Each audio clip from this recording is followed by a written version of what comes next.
등의 예탁금제도입니다. 등의 예탁금제도. 여기서 계약금 등이란 계약금, 중도금, 잔금까지도 포함된다는 점을 유의하셔야 되겠습니다.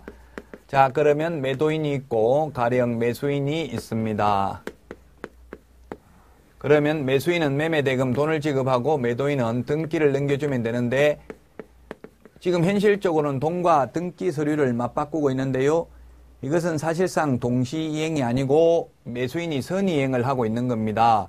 등기 서류 받아서 등기부에 등기관이 기재하는 것과 돈 주고 받는 것이 동시이행 관계에 있습니다. 따라서 잔금도 이제 계약금 등에 포함된다고요. 잔금도 포함된다. 잔금도 동시이행이 아니기 때문에 여기에 공신력이 있는 기관에 예치할 수 있도록 권고할 수 있다. 그 예치기관이 어디냐 하면 금융기관, 그 다음에 공제사업을 행하는 자, 신탁업자에게 이것을 예치기관이라고 하죠. 예치기관.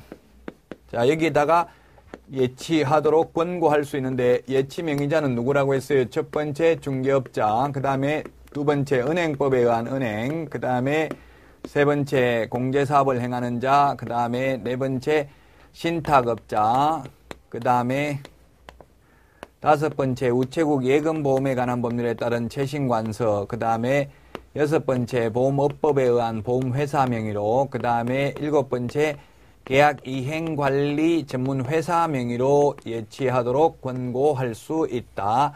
그래서 예치 명의자는 7명입니다. 다만 이 중개업자 명의로 예치를 했을 경우 중개업자는 자신의 예치금과 계약금 등을 분리하여 관리해야 되며 거래 당사자의 동의 없이는 예치된 계약금 등을 인출하여서는 아니 됩니다.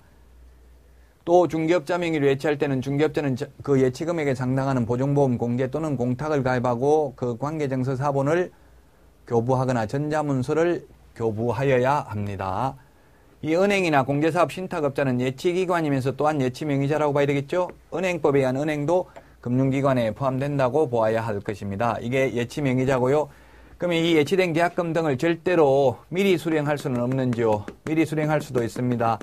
반환보증서를 예치명의자에게 제시하고 예치된 계약금 등을 미리 수령할 수도 있는데 이 반환보증서 발행기관이 금융기관이 되겠고요. 그 다음에 보증보험회사 서울보증보험회사가 있습니다. 서울보증보험회사의 이행보증보험 증권을 끊어다가 예치명의자에게 제시하고 예치된 계약금 등을 미리 수령할 수도 있죠. 이렇게 만약 미리 수령하고 또 매도인이 이중매매 등을 한다면 그때는 이 보증 쓴 사람이 책임을 져야 되고 따라서 보증을 그냥 써주는 게 아니라 위험보험료를 받게 될 것입니다. 이 계약금 등의 예탁금 제도와 관련하여 소요되는 비용은 매수, 임차, 의뢰인이 부담을 합니다. 중개업자 명의로 예치를 했을 때에도 그 보험료를 내야 된다고 했죠. 그때 가입하는 보험도 역시 보험료도 매수, 임차, 의뢰인이 부담한다는 점을 유념하셔야 되겠습니다. 우리 중개업과 관련해서 계약, 권리관계 등에 관하여 소요되는 실비는 매도, 임대, 의뢰인에게 받을 수 있죠. 그러나 계약금 등의 예탁금 제도와 관련된 실비는 매수, 임차, 의뢰인에게 받을 수 있다는 점을 주의해야 되고 이 계약금 등의 예탁금 제도는 일종의 에스크로우 제도와 미국에 있는 에스크로우 제도와 유사한 제도인데 우리나라에서는 이게 강행 규정으로 도입된 것이 아니라 임의 규정으로 도입됐다. 따라서 예치명의자, 예치기관, 반환보증서 발행기관을 반드시 구분해서 정리를 하셔야만 되겠습니다. 특히 실비도 반드시 구분을 해야 되는데 실비는 세 가지가 있다고요. 권리관계 등의 확인에 소요되는 실비는 매도, 임대, 그 밖의 권리를 이전코자 하는 의뢰인한테 받는데요. 이 계약금 등의 예탁금 제도와 관련하여 소요되는 실비는 매수, 임차, 그 밖의 권리를 취득하려는 의뢰인으로부터 받습니다. 그 다음에 실비가 있는데요. 매수 신청 대리와 관련된 실비가 되겠죠. 매수 신청 대리와 관련된 실비. 매수 신청 대리와 관련된 실비는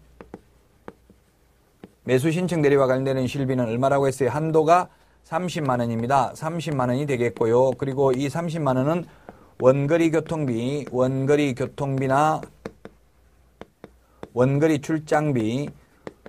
원거리 출장비는 매수 신청 대리와 관련된 실비로 받을 수 있지만 근거리 교통비나 그 다음에 등기부 등본 떼는 데 들어가는 등기부 비용은 따로 매수 신청 대리와 관련된 실비로 받을 수 없다는 점 주의를 해야 되겠죠. 그래서 실비, 권리관계에 소요되는 실비와 계약금 등의 예탁금 제도와 관련된 실비 누가 부담하는지 반드시 구분을 하셔서 정리해야 되겠습니다. 따라서 20번에 계약금 등의 예탁금 제도와 관련해서 예치명의자, 예치기관, 반환보증서 발행기관 모두 다 해당되지 않는 것은 정답이 4번이 되겠습니다. 자, 그러면 이번 시간은 여기까지 살펴보고요. 다음 시간 21번부터 계속해서 문제 살펴보도록 하겠습니다. 여러분 고생 많이 하셨습니다. 다음 시간에 다시 찾아뵙겠습니다. 안녕히 계십시오.